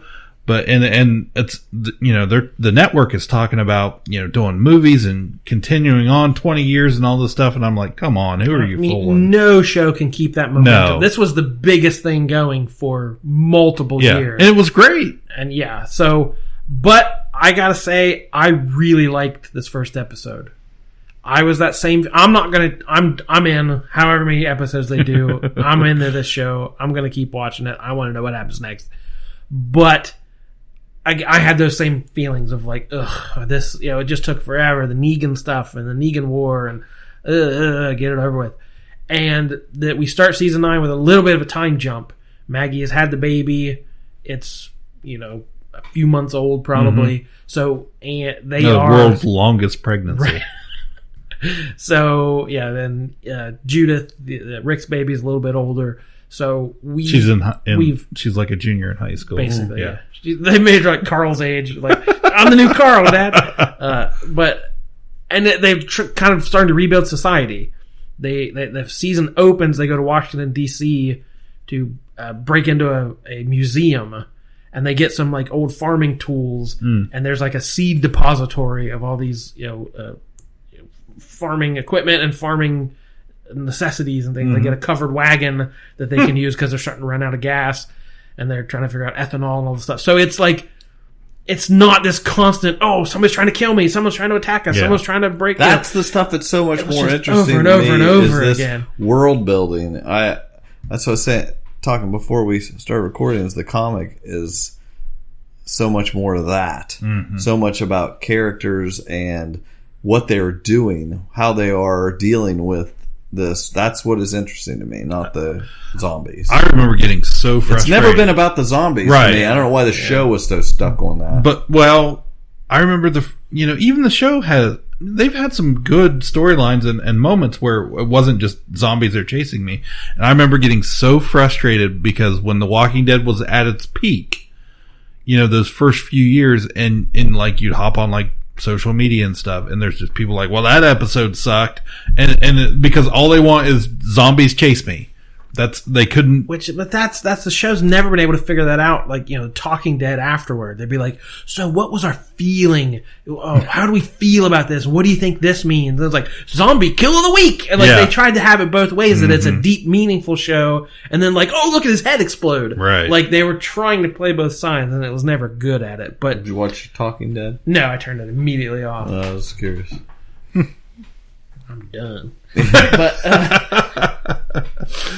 yeah, it was gross. But yeah, there's a little bit of that still. Like, they had an election at the Hilltop, and Maggie won.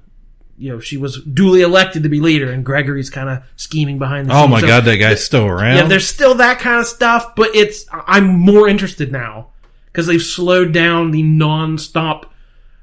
Everyone's got to kill each other. It's like, that's more interesting is how do we live with each other? Who cares how we kill each other, So if you checked out the show, again, I can't blame you at all, but I thought this is the strongest it's been in a while. Just that, like the first half hour of this episode, I was like, wow, I'm back on board. I'm really enjoying it. I watched it. I like that, the time jump thing. Ever since they previewed that, like, Rick's got the haircut, we're time jumping, it wasn't quite to the effect of the comics, but it was they're doing it anyway. Which the comics were lagging pretty bad right before they did a time jump in the comics too. Yeah. So it helped the comics a lot. So hopefully it helps the show. Absolutely did. And I know I still buzzed through some of this episode, and the whole thing in the museum or whatever they're falling into this.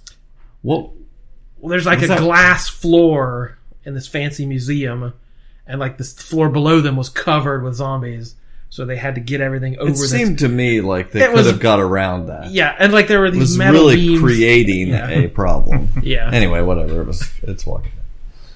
It's fine. I'll buzz through the second episode, I guess. I'm back buzzing through it, apparently. Fast forward.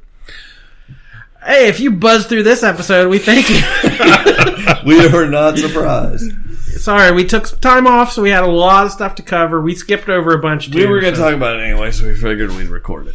So yeah, if we missed anything you've been waiting to hear our opinion on, let us know, and we appreciate all the listens and all the likes and all the 5-star reviews on iTunes and places where you go to find us. Like Twitter at the Ka-Pow Podcast, or our website www.udownwithkpp.com. Well-oiled machine. Did we have a title for this one? I was going to say, what? I don't know. None of us Purge. None of us are that funny. Purge Lodge. Purge Lodge. We don't know. I don't know. You think about it. Yeah. Let's sign off. All right. For the titleless episode, my name is Jordan Lowe. I'm Cliff Barnes. I'm Seth. Bye forever.